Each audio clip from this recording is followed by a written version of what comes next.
नमस्कार मंडळी, स्वागत आहे तुमचं परत माझ्या यूट्यूब चॅनलमध्ये, ज्याचं नाव आहे जस्ट बग बग. बॅकग्राऊंड बघून तुम्हाला कळत असेल की मी नक्की कुठे आहे, पण तरी पण गेस करायला मी 3 सेकंड्स देते. 3, 2, 1. आपण आलो आहोत चिंतामणी कलेक्शनला आणि तिथूनच माझ्या सगळ्या व्हिडिओजमधल्या साड्या तुम्ही ज्या बघता व्हिडिओजमध्ये त्या मी इकडूनच घेते. पण आज आपण खरेदी करायला नाही आलो आहोत. आज आलो होतो पण एका स्पेशल गोष्टीसाठी. ती काय आहे हे तुम्हाला पुढे व्हिडिओमध्येच कळेल. So stay tuned. माझ्यासारखं बरेच लोकांना जे मला पण फॉलो करतात आणि चिंतामणी कलेक्शनला पण फॉलो करतात, त्यांच्या मनात खूप असे प्रश्न आहेत की नक्की कुठून सुरुवात झाली, नक्की काय झालं, नक्की कोणाची आयडिया होती, दुकान कसं झालं, अगोदर काकू काय करत होत्या. सो ह्या सगळ्या प्रश्नांची उत्तरं आज आपल्याला काकू देणार आहेत. सो आपण वेलकम करूया काकूंचं आणि त्यांना सर्वात पहिला प्रश्न आपण विचारणार आहोत की हिची आयडिया कुठून आली. नमस्कार, कसे आहात सगळे? मी सौ मीना राजेंद्र घाडगे, तुमची लाडकी मीना काकू. भैरवी, तुझं चिंतामणी कलेक्शन मध्ये स्वागत आहे. तुझ्यासाठी काही नवीन नाहीये, पण फॉर्मॅलिटी म्हणून तुझं स्वागत आहे. तर कसं झालं माहितीये, माझी बहीण आहे ना, ती पण ते बॅग्स करायची, तर मला पण असं वाटलं की आपण पण करूया. म्हटलं मग तिने मला त्या दादांचा नंबर दिला, तर मग आम्ही पण मागवल्या. तेव्हा थोडं सुरुवातीला जरा असं वाटलं कसं करायचं, म्हटलं जाऊ दे, लोक काय बोलतील त्यांच्याकडे लक्ष नाही द्यायचं, आपण करूया. म्हटलं आपल्याला आवड आहे तर करूया आपण सुरुवात. मग सुरुवात केली, बॅग्स पासून सुरू झालं. मग अथर्वनी त्याला पुढे वाढवत नेलं. मग आपण 3 वर्ष साड्यांचं ऑनलाईन केलं आणि मग आता झाले 4 महिने मग अथर्वनी शॉपचा विचार केला. तो आता जसं काकूंनी आपल्याला सांगितलं की सुरुवात ही छोटीशीच असते नेहमी. ती एक नेहमी आयडिया असते की आपल्याला काहीतरी करायचं आहे, आपल्याला काहीतरी स्वतःचं करायचं आहे. सो त्यांना ती आयडिया त्यांच्या बहिणीकडून मिळाली. जसं आपण आपल्या आजूबाजूला लोकांना बघतो आणि त्याच्यातूनच आपण इन्स्पायर होतो. सो त्यातून इन्स्पायर होऊन त्यांनी बॅग्सपासून सुरुवात केली आणि मग हळू जाऊन ते आज एवढं काय म्हणतात ना, एवढं मोठं कलेक्शन झालंय साडीचं. सो जेव्हा बॅग्सपासून साड्यांपर्यंत आपण पोहोचलो काकू, त्यावेळेस तुम्ही घरून करत होतात, जे मला माहिती होतं. मी घरी बरेच वेळा आलेली आहे. घरून ते अ, दुकानापर्यंतचा प्रवास म्हणजे घरी काय अडचणी आल्या किंवा घरी आपण जेव्हा करत होतो त्यावेळेस माझ्यासारखे तर चला मी तुम्हाला ओळखते किंवा आपण फॅमिली आहोत म्हणून माहिती आहे की बाबा हां, काकू आपल्याला फसवणार नाहीत. पण ऑनलाईन ज्यावेळेस आपण बिझनेस करतो किंवा सोशल मीडियावरती जेव्हा आपण काही एखादी गोष्ट विकायला टाकतो, त्यावेळेस लोकांचे बरेच असे प्रश्न असतात की तुम्ही फेक तर नाहीये ना? किंवा तुम्ही फसवणार तर नाही ना? किंवा पेमेंट करून आम्हाला आमची साडीच मिळाली नाही तर? हे असं तुम्हाला कोणी कधी विचारलं का? किंवा असा काही प्रसंग आला का ज्यावेळेस तुम्ही हे ऑनलाईन घरी चालू केलं त्यावेळेस? हो, अगदीच. कारण की जे घरून वगैरे बिझनेस करतात ना, त्यांना म्हणजे सगळे हे अनुभव आलेच असतील, की घाबरतात की आपण ऑनलाईन कसं मागवायचं, भीतीच वाटते ना, पैसे बुडवतात की काय आपले, असं म्हणजे. मग काय करायचं, आपण घरी होतो तेव्हा मग त्यांना व्हिडिओ कॉल मी करायची आणि दाखवायची, "हे बघा काकू आहेत." मग कसं बिनधास्त ऑर्डर करायचे ते. मग कसं नाहीतर मग घरी यायचे, मुंबई पुण्यावरून वगैरे पण यायचे आपल्या. पण घरून जरा कसं प्रॉब्लेम व्हायला लागला. सगळं साड्या ठेवायला पण खूप प्रॉब्लेम व्हायचा. 6 महिने घरून केलं आपण. 6 महिने घरून केलं आणि मग त्याच्यानंतर मग अथर्वनी हे सगळं केलं. अथर्वला सगळं क्रेडिट देते मी, त्याची सगळी मेहनत आहे अथर्वची. त्याने तेवढा मोठं हे केलंय. मी फक्त बॅग्स पासून सुरू केलं होतं आणि अथर्वनी इथपर्यंत आणलंय. अजून मोठं व्हायचंय भरपूर त्याला. सो असं म्हणायला हरकत नाही की आपल्या चिंतामणी कलेक्शनचं एक आउटलेट अलिबागला ओपन झालेलं आहे आणि लवकरच आपलं मुंबई, पुणे, नवी मुंबई तिथेही आउटलेट ओपन होईल. सो मला हे विचारायचं होतं की आउटलेट ओपन झाल्यानंतर लोकं इतका छान प्रतिसाद देत आहेत, म्हणजे फक्त अलिबागमधून नाही तर मुंबई, पुणे अशा बरेच व्हिडिओज पण मी बघितल्या की लोकं कुठून कोपऱ्या-कोपऱ्यातून हे दुकान शोधत येतायत जस्ट बिकॉज आपल्या साड्या ट्रेंडिंग आहेत. पण बऱ्याच लोकांचा असाही प्रश्न असतो की काकू डिस्काउंट देत नाहीत किंवा साड्या इथल्या महाग आहेत. ते असं का? थँक्यू, हा क्वेश्चन केलास तू मला. तू तर आता आपल्याकडे नेहमी साड्या घेतेच आहेस. तुला क्वालिटी कशी वाटते साड्यांची? खूप सुंदर. मग त्याच्यामध्ये कॉपी पण येते अगं.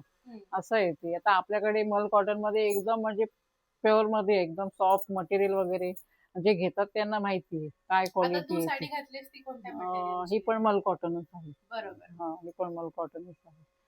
तर ते उलट सांगतात मला की रिझनेबल प्राइस आहे. जे घेतात ना नेहमी बाहेर हं, खूप जास्त आहे सांगतात आपल्याला. हं, असं आहे ज्यांना माहिती आहे ना ते बरोबर हे करतात. हं.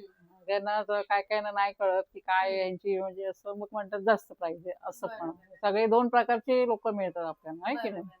आणि आपल्याकडे ना दोन्ही पण एजच्या ह्याच्यासाठी अवेलेबल आहेत. तुझ्यासाठी पण आहेत आणि आमच्या पण एजच्या ह्यांच्यासाठी मम्म्यांसाठी बरोबर. पण आहेत. म्हणजे असं नको की आमच्यासाठी आहे आणि मम्म्यांसाठी नाहीये. सगळ्यांसाठी आहेत.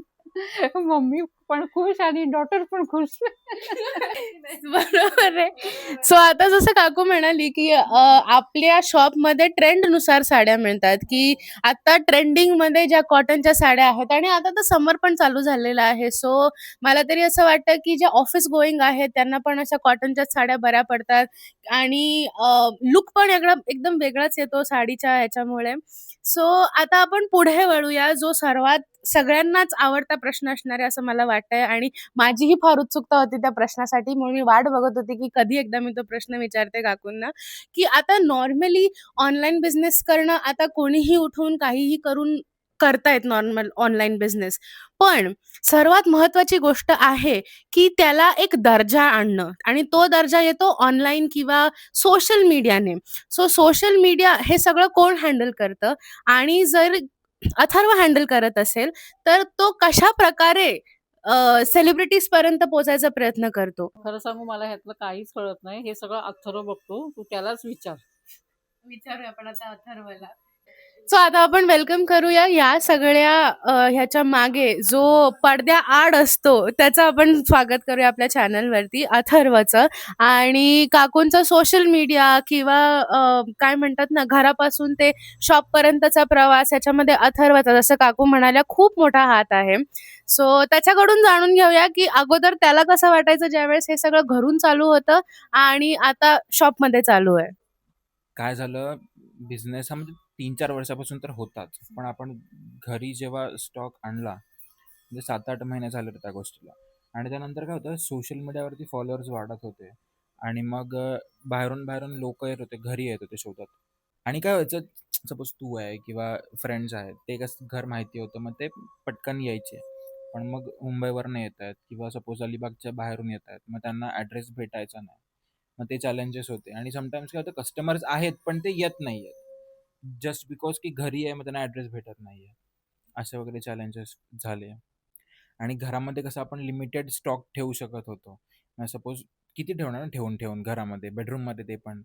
मग असा विचार केला की नाही, काही झालं तरी शॉप घ्यायचाच आहे. मग त्यानंतर मग विचार केला की शॉपचा आपण करूया. आणि इट वॉज लाईक की होईल नाही होईल, पण होतं की करायचं तर आहे, मग ते कसं पण होऊ दे. आणि मग एंड मोमेंटला असं झालं की करून टाकूया आणि मग ते झालं.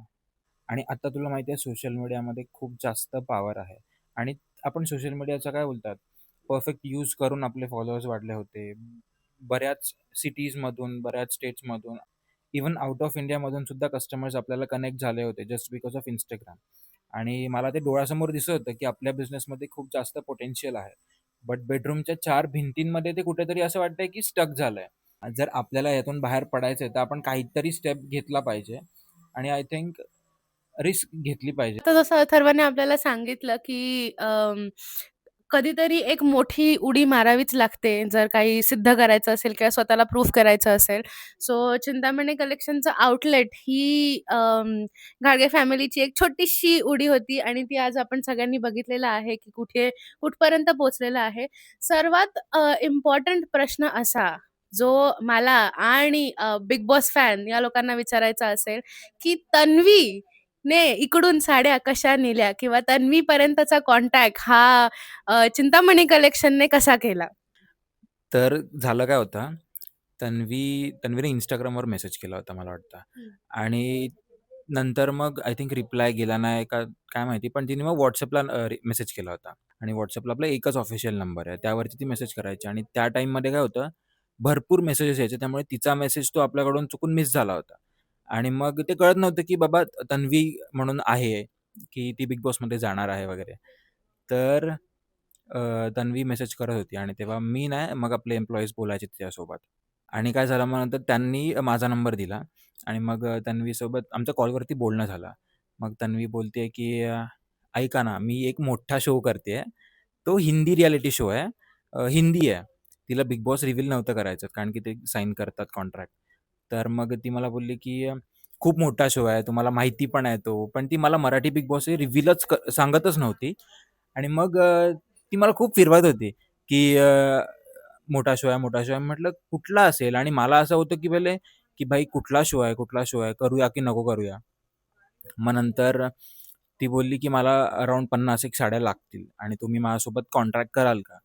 तर मग मी म्हटलं की चालेल करूया. आणि ती तेव्हा लक्ष्मी निवासच्या सेटवरती होती, सिंचनाचा रोल प्ले करत होती. आणि मग तिचा एकदा असा व्हिडिओ कॉल आला दुपारचा आणि मग आम्ही सिलेक्शन स्टार्ट केलं. आणि ती इतकी भारी आहे ना, म्हणजे आम्ही जस्ट एका व्हिडिओ कॉलवरतीच इतके चांगले बोलायला लागलो. आणि मग नंतर मी तिला बोललो की "सांग ना कुठला शो आहे? सांग ना." म्हटलं "बिग बॉस आहे ना?" तर ती बोलते "हां, बिग बॉस आहे, पण कोणाला बोलू नकोस." तर मी म्हटलं की "ठीक आहे." मला माहिती होतं बिग बॉस आहे. आणि बिग बॉस शोसाठी मला तर वाटतंय अनेक जण खूप जास्त एक्सायटेड असतात की ह्या सीझनला कोणते कंटेस्टंट येतील. आणि मला हे तन्वीकडून कळलं होतं की ती एक कंटेस्टंट आहे, हे मला खूप असं भारी वाटलं.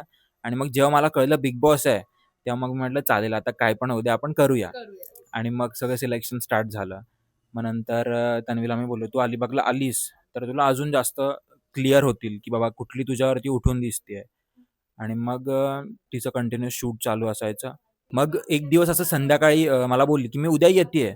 आणि मला वाटलं की येईल, नाही येईल. आय वॉज लाईक की नाहीच येणार. पण संध्याकाळी असं झालं की ती बोलते की "अरे, मी दुकानात आली आहे." तर मग मला बोललं, "चल तन्वी आलं दुकानात." मग सिलेक्शन स्टार्ट झालं आणि भरपूर जवळ-जवळ ती 35-40 साड्या घेऊन गेली होती आपल्या इथून त्याच दिवशी. सो अशा प्रकारे ज्यांना गॉसिप आवडतं आणि जे अजूनही बिग बॉसला फॉलो करतात, त्यांना माहितीच असेल की तन्वी ही फायनलिस्ट आहे आणि ती पोहोचलेली आहे टॉप टॉप 6 मध्ये आहे ती टॉप आता. 6 मध्ये पोहोचलेली आहे.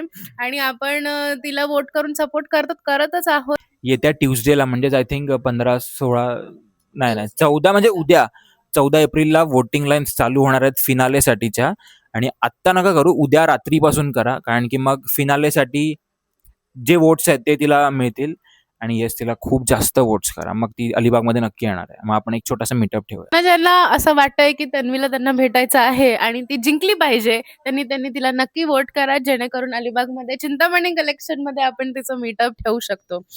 मूव्हिंग अहेड, मला अजून एक गोष्ट विचारायची होती की नॉट जस्ट Instagramवरती आपलं ट्रेंडिंग आहे किंवा Instagramवरचं एडिटिंग किंवा रील्स पोस्ट करणं किंवा जे काही सोशल मीडिया हँडलिंग आहे, काकूंचं YouTube चॅनल पण आहे. सो त्याच्यावरही व्हिडिओज काकू पोस्ट करत असतात. कुकिंगचे म्हणा किंवा आपल्या साड्यांचे छोटे-छोटे शॉर्ट्स असतात. सो ह्या सगळ्या ह्याच्यामध्ये अथर्वची पर्सनल लाईफला काय इफेक्ट होतो की नाही, आपण ते विचारून घेऊया. Yes, yes, definitely. काय होतं कधी-कधी shoot, even you are YouTuber, you know what happen. तर आम्ही काय होतं कधी-कधी रेसिपी शूट करायचो म्हणजे सुरुवातीला. तेव्हा सपोज एक 1 मिनिटचा रील करायला 4-5 तास आरामात जायचे. आणि जेव्हा सुरुवात झाली होती तेव्हा मम्मीने मला वाटते पहिलीच रेसिपी तिने पुरणपोळी चॉईस केली होती. आणि पुरणपोळी म्हणजे खूप लेंदी रेसिपी होती ती.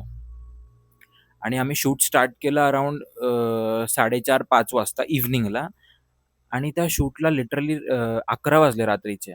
आणि त्यामध्ये काय होतं मला आता 8:30-9ला सपोज आपण जेवून वगैरे कुठेतरी एक फ्रेंडसोबत राऊंड मारायला जातो मित्रांसोबत. तर मग ते काय व्हायचं ना पर्सनल लाईफमध्ये मग कामाच्या वेळेस काम असं. आणि जरी जरी मी गेलो तरी मम्मी खूप चिडचिड, "अरे तुला कळतं का? काम टाकून तू कसं जाऊ शकतोस?" असं वगैरे व्हायचं. मग पर्सनल लाईफ आणि काममध्ये थोडं वेगवेगळं राहिलेलं कधी पण बरं. आणि मग असं म्हणजे कामामध्ये एकदा गेलो की मग पर्सनल लाईफ थोडंसं आपल्याला कॉम्प्रोमाइज करावं लागतं, असं मला वाटतं. कंटेंट क्रिएशन हे जितकं बघायला आपल्याला सोपं वाटतं, तितकंच करायला तेवढंच डिफिकल्ट आहे.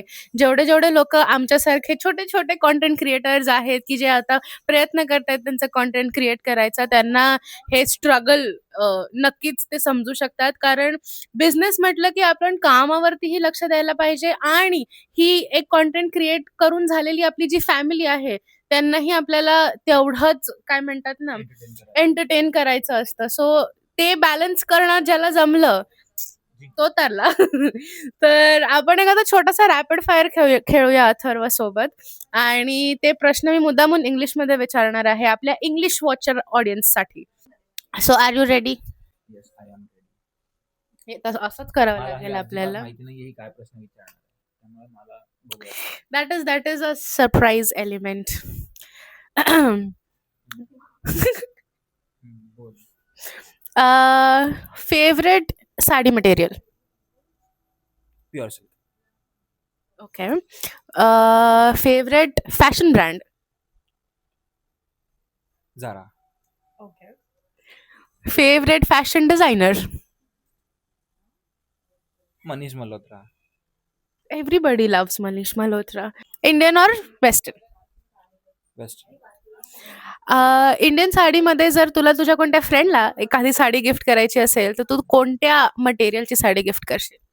मी डेफिनेटली प्युअर महेश्वरी गिफ्ट करेन, कारण की आता खूप जास्त ट्रेंडमध्ये आहे आणि मला माहिती आहे की ती सगळ्यांना आवडेल, सगळ्यांना आवडते बेसिकली.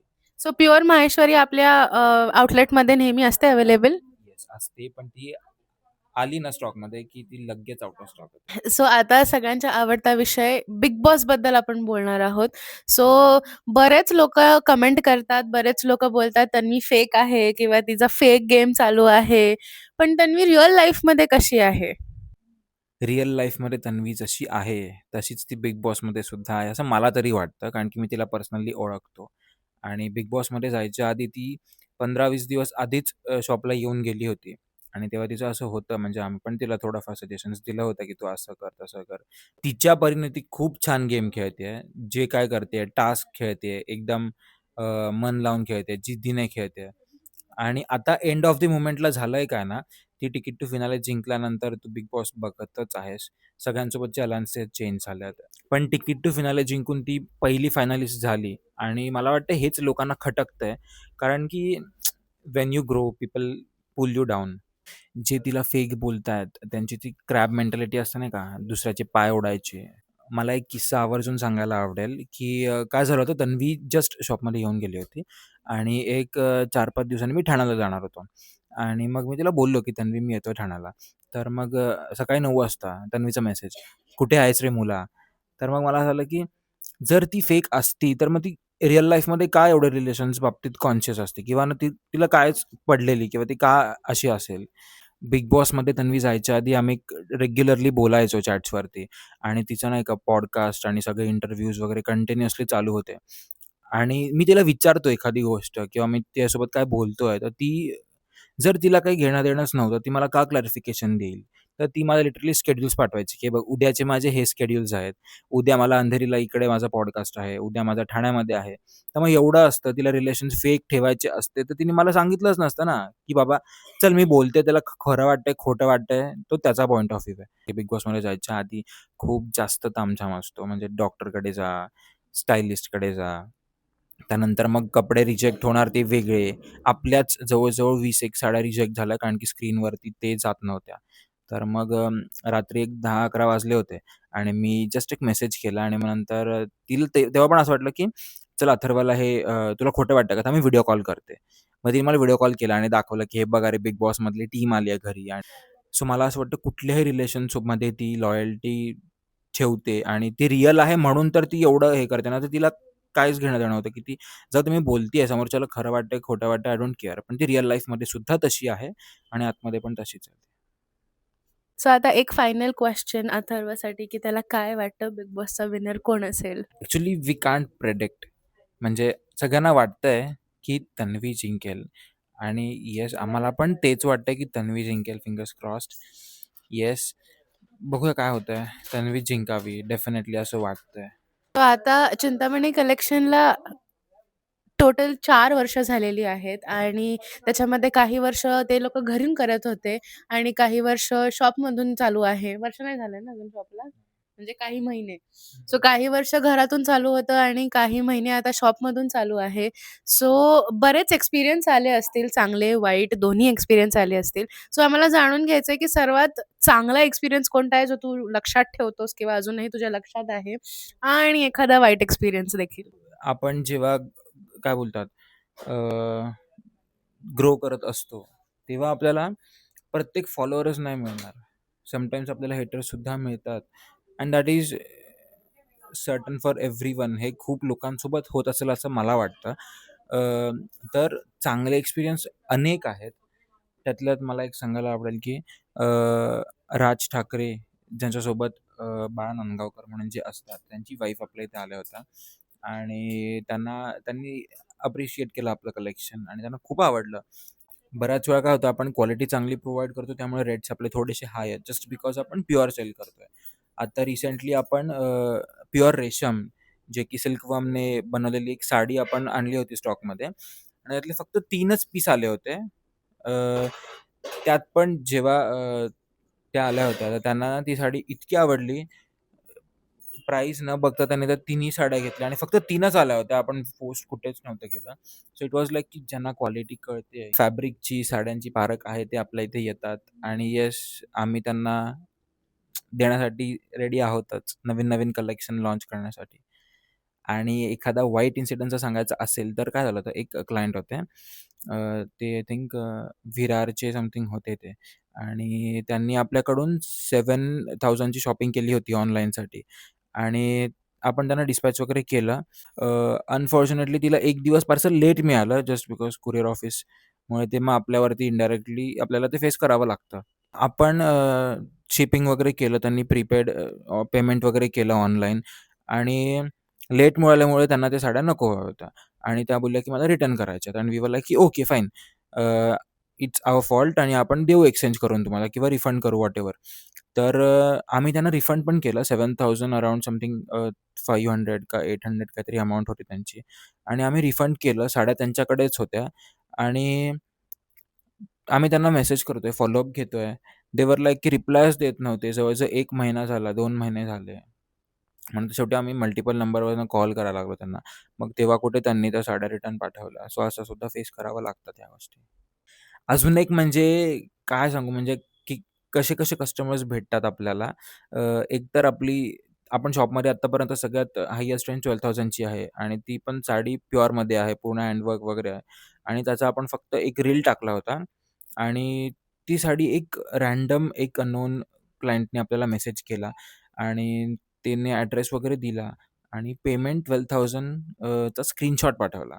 आपण यू-पी-आय पेमेंट करतो तो वाला आणि आम्ही बोलतो की ठीक आहे आणि एम्प्लॉईज वगैरे पॅक वगैरे करायला घेतली साडी आणि मला सवय आहे ट्रान्झॅक्शन चेक करायची की बाबा आलेत का नाही आलेत आणि मग कंटिन्यू आता त्यांना पण सवय झाली आहे की ते विचारतात की आलेत का एवढे-एवढे? तर मग म्हणतात हां, ठीक आहे आलेत. तर मग तेव्हा 12,000 ची अमाउंट होती. पार्सल पॅक वगैरे झालं, ॲड्रेस वगैरे लिहून झाला. त्यानंतर आम्हाला थोडासा डाऊट वाटला, तर मग आम्ही ट्रान्झॅक्शन्स चेक केले. तर 12,000 आलेच नव्हते अकाउंटला. तर मग हे सुद्धा फेस करावं लागतं इन सम केसेस आणि 12,000 is not a small amount. त्यामुळे अशा पण गोष्टी घडतात, ज्या आपल्याला फेस कराव्या लागतात. आता आपण जसे अथर्वला बिग बॉसबद्दल प्रश्न विचारले, तसेच प्रश्न आपण काकूंनाही विचारणार आहोत, की त्यांना कसं वाटतंय, की आपल्या बुटीकमधल्या साड्या बिग बॉसमध्ये गेलेल्या आहेत तन्वी थ्रू आणि तन्वी आता फायनल्समध्ये पण पोहोचली आहे बिग बॉसच्या. हां, तुला खरं सांगू का? मला ते बिग बॉस वगैरे काही माहितीच नव्हतं. मला अथर्वने सांगितलं, की आपल्याकडे तन्वी येणार आहे शॉपिंगला साड्यांची. तर खरंच मला खूप छान वाटलं. मग मी नंतर आता बघते आपल्या साड्या ती नेसते ना, मला खूप आवडतात आणि आपली हिने पण नेसली आहे साडी ती. कोण गं ती? राखी सावंत. खूप भारी वाटतंय आपल्या चिंतामणी कलेक्शनच्या साड्या बिग बॉस सारख्या मोठ्या सेटवर गेल्यात ना, खूप भारी वाटते खरंच. सो आता असं होतंय, की मीही काकूंच्या दुकानामध्ये येऊन किंवा आपल्या बुटीकमध्ये येऊन बरेच वेळा साड्या घेतलेल्या आहेत आणि त्या साड्यांचे रील्स पण मी बनवलेले आहेत आणि लोकं आता मी जरी मार्केटमध्ये फिरली, तरी मला विचारतात लोकं, की "तू त्या दुकानात काम करते का? का तू तिथून साडी घेतली आहे का?" सो असं एक काय म्हणतात ना, एक आपण शिखर गाठलं, की बाबा एवढी फॅमिली आपल्याला ओळखते, एवढे लोकं आपल्याला ओळखतायत. सो तो एक्सपिरियन्स कसा असतो, की अगोदर आपण फक्त घरातून करत होतो. जास्त लोकं आपल्याला ओळखत नव्हते. आता आपण जिथे जाऊ तर, "अरे, ह्या मीनाक्षी काकू आहेत. अरे, ह्या मीना काकू आहेत. अरे, ह्यांना मी कुठेतरी बघितलंय किंवा YouTubeवर बघितलंय, Instagramवर बघितलंय." सो ते कसं वाटतं तुम्हाला, की बाबा आपल्याला आता एवढे सगळे लोकं ओळखतात? आणि ही सगळी ओळख मला फक्त अथर्वमुळे मिळाली. नाहीतर मी फक्त हाऊसवाईफ होते. पण ह्याच्यामुळे आज Instaला, YouTubeला सगळं करते ना, खरंच खूप भारी वाटतं मला. सगळं क्रेडिट मी अथर्वला देईन. सुरुवातीला काय झालं, आपल्या इन्स्टाला वगैरे व्हिडिओ टाकायचा ना अथर्व, तर मार्केटला वगैरे गेलो की विचारायच्या, यायच्या, "काकू तुमचं शॉप कुठे आहे?" तर खरंच खूप छान वाटायचं मला. काय काय यायच्या आणि "काकू तुमचं शॉप कुठे आहे?" विचारायचा आणि काय काय असे बघायचे, म्हणजे याच काकू आहेत का नक्की. यांनाच नंतर बघितलंय यांनाच का? बघितलंय का, मग यायच्या, "काकू तुम्हीच ना इन्स्टावर व्हिडिओ टाकता त्या?" म्हटलं, "हो मीच आहे ती." खरंच मला छान वाटलं की तुमच्या सगळ्या प्रश्नांची उत्तरे मी देऊ शकले. आणि अजून काय तुम्हाला प्रश्न असतील तर तुम्ही कमेंट बॉक्समध्ये नक्की हे करा. तर मी त्याचे पण उत्तरं देईन तुम्हाला नेक्स्ट व्हिडिओमध्ये. हां, छान वाटलं मला. तर अशा प्रकारे तुम्हाला जे काही सगळे प्रश्न पडलेले होते आतापर्यंत, जे मला वाटत होते, ते मी काकूंना आणि अथर्वला विचारलेले आहेत आणि त्यांनीही खूप छान पद्धतीने आपल्याला सांगितलेलं आहे, की कसं होतं, काय होतं. सो आता तुम्हाला अजून काही प्रश्न पडले असतील, तर कमेंट करून नक्की सांगा आणि हा पॉडकास्ट तुम्हाला कसा वाटला तेही सांगा आणि असेच जर व्हिडिओ तुम्हाला हवे असतील, तर आम्ही लवकरच असा व्हिडिओ अजून घेऊन येणार आहोत तुमच्यासाठी. तोपर्यंत बघत राहा, लाईक करत राहा, कमेंट करत राहा आणि शेअर करत राहा. आपण असेच व्हिडिओ घेऊन येतो दर ट्यूसडे आणि फ्रायडेला. तोपर्यंत आपण असं एकत्र करूया. Bye bye.